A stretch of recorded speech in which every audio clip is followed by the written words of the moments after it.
Good morning. তো আজি একদম আৰম্ভ কৰিছোঁ আমাৰ স্কটৰ খানাৰ পৰা। তো আজি আপোনালোক দেখুৱাম আমি আমাৰ এটা নতুন মেম্বাৰ আনিছোঁ। তো বহুতে চাগে গমেই পাইছে কোন, বাট ষ্টিল আজিৰ পৰা তাক আকৌ দেখা পাব আমাৰ ব্লগত। আৰু এতিয়া তাৰ কাৰণে আমি অকণমান ব্ৰেকফাষ্ট ৰেডি কৰি আছোঁ।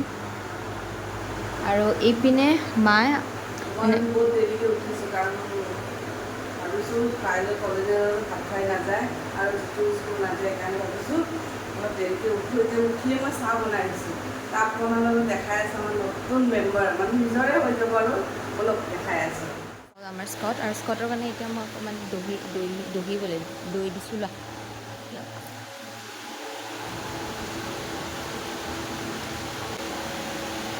এই চাওকচোন অৱস্থা।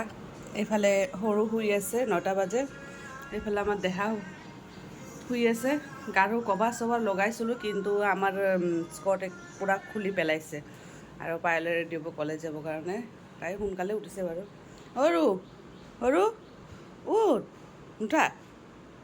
গুড মৰ্ণিং নাই আৰু না কি? ঐ ছোৱালী, উঠি পেলাই তুমি সাৰিবা মুচিবা দেই সৰু। গাইছ, তাক উঠাৰ লগে লগে মানে উঠাই নাই, কামৰ কথা কৈ দিছোঁ। আৰু এইফালে আমাৰ ল'ৰা পূৰা শুই আছে।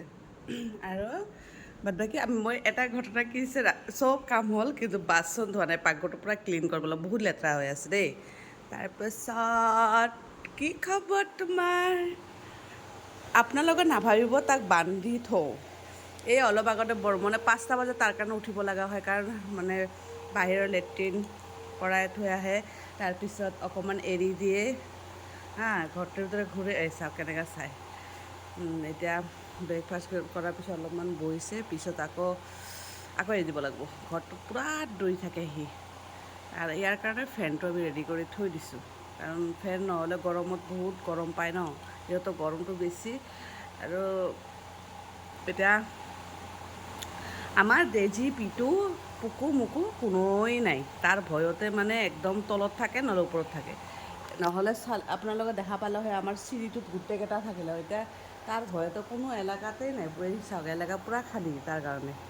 এটা বস্তু ভাল হৈছে, মেকুৰীকেইটাই বহুত বদমাছ। যিমানে খোৱা দিওঁ ইহঁতে মানে আকৌ আমাৰ মানে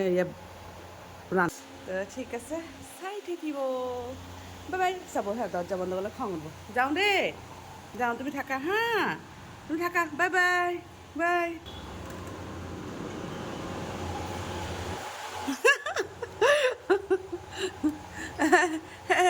আহা আহা আহা।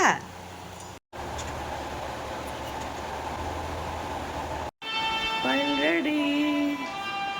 এতিয়া মোৰ কাম হ'ল এই কাপোৰবিলাক ধুব লাগিব আৰু ইফালে কাপোৰ ধোৱা হৈ গ'ল। চাওক আৰু কাপোৰ আছে, অকণমান ধুলে হৈ যাব। এইখিনি ফাৰ্ষ্ট ধুই লওঁ। তো ইফালে মই চাকি দিবৰ কাৰণে ৰেডি হৈ গৈছোঁ, কাৰণ পায়েল কলেজ গৈছে। মোৰ দায়িত্ব অলপ বেছি বাঢ়ি গ'ল। মই ভাবিছোঁ প্ৰথমতে চাকিটো দি লওঁ, তাৰপিছতে মই ভাতটো বনাম। তো মই সেইদিনা কামাখ্যা মন্দিৰৰ পৰা শিৱলিংগটো আনিছোঁ, বহুত ভাল লাগিছে। আজি বজাৰত গ'লে মই কিবা কিবি আনিব লাগিব। তো এয়া চাকিটো দিয়াৰ পিছতে মোৰ অকণমান শান্তি লাগিছে। মেইনলি মোৰ চাকিটো সোনকালে দিলেই ভাল লাগে। তো এয়া চাকি ধুনীয়াকৈ দিলোঁ, আৰু ধূপৰ গন্ধটো ইমান ধুনীয়া, মানে কি ক'ম, বহুত ভাল লাগিছে। তাৰপিছতে মই এইখিনি কাম কৰাৰ পিছত মোৰ নিজৰ যিখিনি কাম আছে সেইখিনি কৰি লৈছোঁ, কাৰণ টাইমটো বহুত আজি মানে হৈ গ'ল। কাৰণ আমাৰ চাকি দিয়াৰ পিছত মোৰ ঘৰৰ ৰন্ধা আছে, তাৰপিছতে আকৌ দেজী পিটুহঁতৰ কাৰণে ভাত বনাব লাগে। এইখিনি দায়িত্ব আছে দিনত। আৰু ৰাতিটো বৰ্মন নাথাকিলে ময়ে বহাই দিওঁ। আৰু এইফালে যিটো একদম মেগী চেগী বনায়। আৰু এইফালে মই চাহ খাবৰ কাৰণে ৰেডি হৈ গৈছোঁ পূৰা। কণী বনাম, হাঁহৰ কণী। আৰু এইফালে পিঁয়াজ ভাজি কৰি দিছোঁ, এইফালে আজি ৰহৰ দালি বনাইছোঁ, আৰু এইফালে জিকা কাটি আছোঁ, ভাজি কৰিম। আৰু দালিটো বহাই দিলোঁ। আজি দুপৰীয়া অলপ চিম্পুলকৈ বনাই দিলোঁ। তো এইফালে মই ভাত ৰেডি হৈ গ'ল। ভাততো আপোনালোকক দেখাইছোঁ বাৰু কি কি বনাইছোঁ। তো এয়া ভাত চাত আমাৰ পায়েলৰ সেই টাইমত আহি পাইছে যে সোনকালে আহিব দিছোঁ, কাৰণ তাই আকৌ 4:30 পৰা ক্লাছ আছে। সেইকাৰণে সোনকালে আমি ভাতকেইটা খাই লৈছোঁ। মানে খুৱাতে মানে 2:30মান বাজিয়ে গৈছে। আৰু এইফালে চাওক কতে শুই আছে ধুনীয়াকৈ।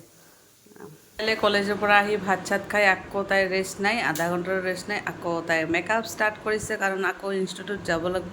আজি মোৰ যাব ইচ্ছা নাই গাইজ, তাই কৈ আছে মা বোলা মোৰ যাব ইচ্ছা নাই, সদায় সদায় অকলে অকলে ঘূৰি ভাল নালাগে। তো আমাৰ টাইম এটা কোনটো আকৌ আনিব লাগিব তাইক, সেইকাৰণে ভাবিছোঁ মই যাম, ওলাই যাম, ঘৰত থাকি আৰু কিবা ভালে নালাগা হৈ গৈছে।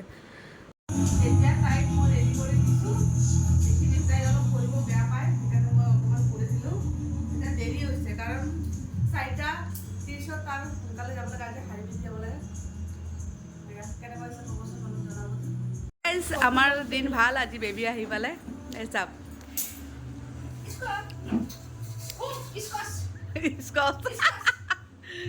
তাৰ কাৰণে গিফ্ট লৈ আহিছে, চকলেট। এতিয়া ভাল পাবই।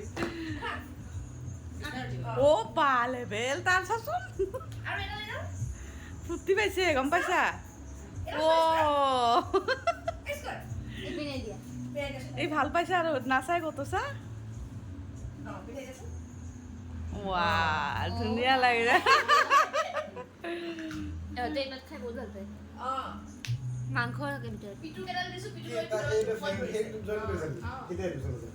তুমি কেনে গম পাই গলা? একমাহ হ'ল নেকি? এয়া কোনে অংকন কোন?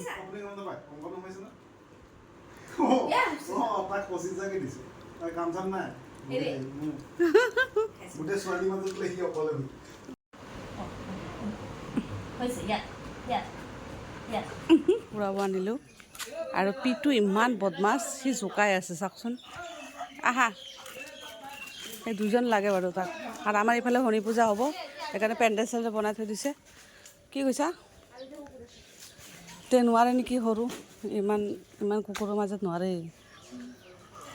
যিটো নিব পাৰিব। মা ক'ত যাব এতিয়া কোৱা? বজাৰত যাম, অলপ চব্জি আছে, চব্জি মানে বজাৰত আছে, বজাৰত আনিব যাম। তো কেঁচা চব্জিবিলাক মানে মোৰ মানে যিখিনি চব্জি আনে মোৰ পচন্দ নহয়। জিকা আনিব, ৰঙালাও আনিব, ভাতকেৰেলা আনিব, ভেন্দি আনিব, সেইবিলাক মোৰ এতিয়া খাব মন নাযায়। চাওঁ বজাৰত যাই চাওঁ, বজাৰত ভাল বস্তু আনে, কিন্তু মোৰ কিবা বনাব ভাল নালাগে। চাওঁ বজাৰত যাই কি চব্জি পাওঁ, নিশ্চয় দেখাম, চাই থাকিব। আমি আহিলোঁ অনুৰাধা কিবা কিবি ল'ব আহিছোঁ, কাৰণ এইটো বজাৰ নহ'লেতো আমাৰ উপায় নাই। আমাৰ এইটো বজাৰ বহুত ভাল বজাৰ, একমাত্ৰ নুনমাটি নহ'লে অনুৰাধা। কি কিউট চাওক, ইমান ধুনীয়া।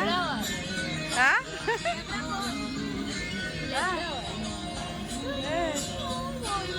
ব'লা ব'লা ব'লা, এয়া বাইদেউৰ দোকানৰ পৰা মই এটা ধুনীয়া এটা বস্তু দেখা পালোঁ, হয়নে? আহিছোঁ স্কৰ্টৰ কাৰণে কিবা কিবি বস্তু ল'বলৈ, চকলেট কিবা কিবি যি পাওঁ। চেইনটোৰ কাৰণে এইটো ঘুঙুৰটো ভাল লাগিছে ন? কি পাওঁ তাৰ কাৰণে লৈ, মই মেইনলি ফণিৰ কাৰণে আহিছোঁ, ফণিটো ল'ব লগা।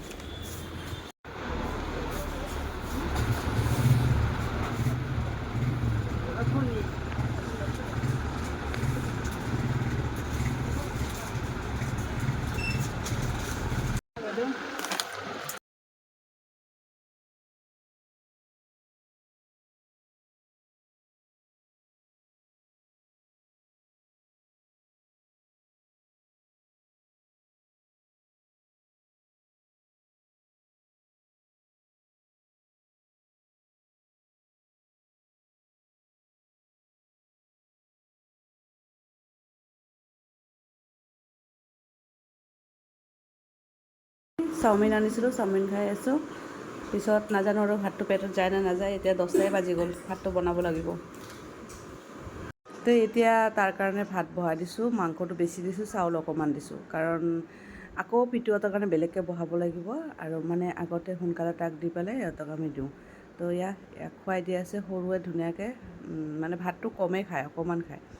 তো ভিডিঅ'টো ভাল লাগিলে লাইক, শ্বেয়াৰ, কমেণ্ট, ছাবস্ক্ৰাইব কৰি দিব যদি ভিডিঅ'টো ভাল লাগে। আজিৰ কাৰণে এইখিনি, আকৌ নেক্সট ভিডিঅ'লৈ আহি আছোঁ।